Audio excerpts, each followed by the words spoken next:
Me and Maverick are changing the antifreeze in the Jeep today. I've taken lots of precautions to keep Maverick away from what I've drained out of it, because antifreeze is very toxic to dogs. You don't want them getting into that stuff. So, with that said, I've already drained my radiator, and that's as far as I'm going to go with it. I took loose my lower radiator hose and just let it drain from the hose to drain out the radiator, and let it drain from the bottom part of the water pump to let it drain out of the block and the head, you know, as much as it can. The stuff that come out of there was pretty rusty looking. I changed it last year, and it was a lot worse.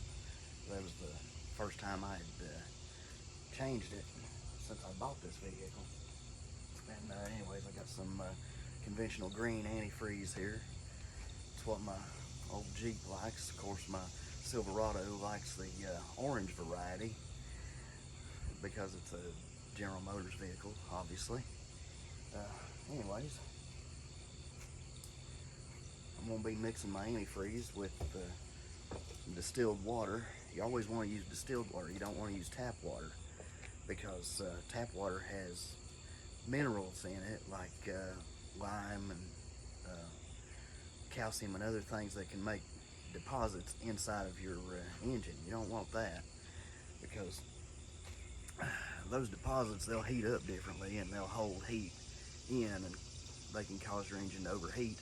If it gets too bad, if your water's too hard, you know, with too many mineral deposits in it, it could actually clog up your coolant ports, you know, inside your block, inside your head, clog up your radiator.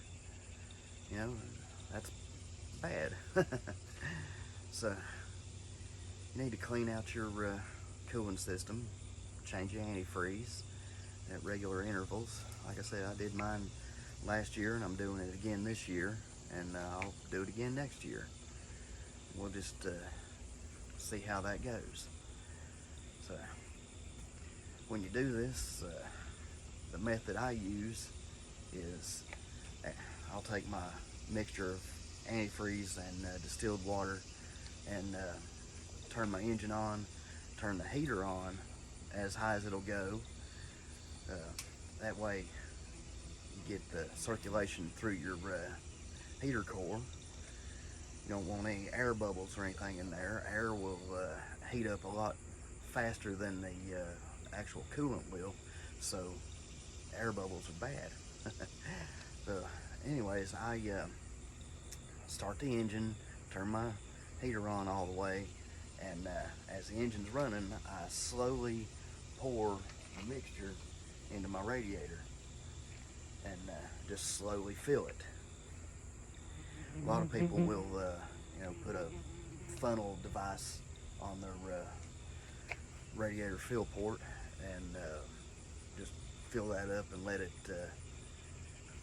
burp the air out. But you know, I found that you can also just you know, slowly add in the coolant, and it'll push the air out as it fills.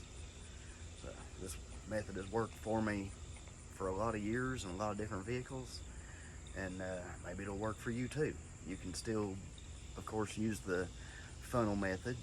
You know, do it however you want, whatever works for you. Hell, I'm easy to get along with. But anyways, I'm gonna get at it, and I'll see you next time on Appalachian Mechanic. Thanks for watching.